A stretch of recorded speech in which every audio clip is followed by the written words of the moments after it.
కార్యక్రమం ఈ బడ్జెట్లో 6 గ్యారెంటీలకు సంబంధించే ప్రాధాన్యత ఉంటుందా లేదా ఇతర రంగాలకు ఏమైనా ప్రాధాన్యత ఉంటుందా? 6 గ్యారెంటీతో పాటుగా ఉదాహరణకు నా గౌరవల్లి ప్రాజెక్టు ఉంది.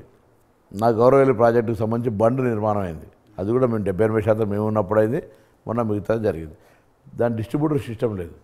అటువంటి ఎర్లీ కంప్లీటింగ్ స్టేటస్ ఉన్నటువంటి ప్రాజెక్టులను తీసుకొని ముందుకోవాలని గౌరవ ఇరిగేషన్ మంత్రి గారు ఒక రివ్యూ చేసినారు.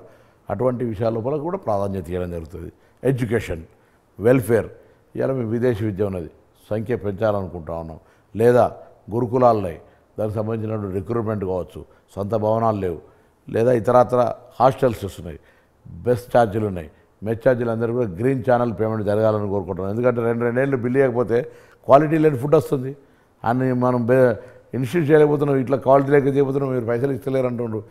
మెస్ ఛార్జీలు అటువంటి పరిస్థితి ఉన్నాయి. ఇవన్నీ కూడా స్ట్రీమ్లైన్ చేసి అన్నీ కూడా 6 గ్యారెంటీలతో పాటుగా మినిమం నీడ్ రోడ్డు కావచ్చు, డ్రింకింగ్ వాటర్ కావచ్చు, ఇతరత్ర అంశాలు కూడా ప్రాధాన్యత ఉంటుంది. ప్రజాపాలన అంటే మీరు బార్ల సెక్రటరీ తలుపులు చేసి ప్రజలను అందరినీ అందులోకి పంపించడం, ప్రగతి భవన్ తలుపులు తెలిసి అందరినీ ప్రజాభవన్లోకి పంపించడం, అందరూ మంత్రులను కలిసేటట్టు చేయడం, అందరినీ ఎమ్మెల్యేలు కలిసేటట్టు, ఇదేనా ప్రజాపాలన?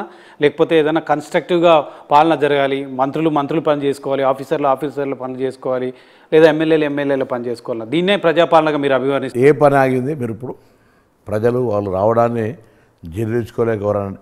ప్రజలు రావడం వల్ల సమస్యలు వస్తున్నాయి, ప్రభుత్వానికి తెలుస్తున్నాయి, పరిష్కారం జరుగుతున్నాయి. పరిష్కార మార్గంలో పైప్ లైన్ ఉన్నాయి. డెఫినెట్లీ పబ్లిక్ రావడం అనేది ఊరికే ఏదైనా కాళేశ్వరం ప్రాజెక్టు కొరకు టీఆర్ఎస్లు బస్సులలో తీసుకొని దావతలు చూపెట్టినట్టు. ఇది we are not bringing public coming on their own issues. మేము ప్రభుత్వంగా స్పందిస్తున్నాము. సమయం పట్టవచ్చు పరిష్కారానికి. తప్పకుండా ప్రతి కాయిదానికి జవాబు ఉంటుంది, జవాబుదారితనం ఉంది. మేము నాయకులం కాదు, మేము సేవకులు అనే విధంగా పనిచేస్తుంటే ప్రజలు వస్తుంటే వాళ్ళు ఏదో పొరపాటున వస్తున్నట్టుగా మనం మాట్లాడితే ఎట్లా? డెఫినెట్లీ గతంలో ప్రజాప్రతినిధులకే అవకాశం లేదు. ఒక ముఖ్యమంత్రిని కలవాలంటే, ఒక మంత్రిని కలవాలంటే నిజంగా ఆవేదన కలిగిన సామాన్యుడు రాలేని పరిస్థితి. భవిష్యత్తులో అట్లా ఉండదు. ఇంకా పారదర్శకంగా, ఇంకా అందుబాటులో ప్రజాపాలన ఉండే విధంగా స్వేచ్ఛగా బరాబర్ అందరిలో ముందుకు పోతాం.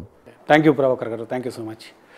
ప్రజాపాలనకు ప్రజల్లో సంతృప్తి వ్యక్తమవుతుంది. తెలంగాణ ప్రజలు సంతృప్తితో ఊపిరి పీల్చుకుంటున్నారు. ఖచ్చితంగా ప్రజలు అనుకున్నట్లుగా 6 గ్యారెంటీలను అమలు చేసి తీరుతాం.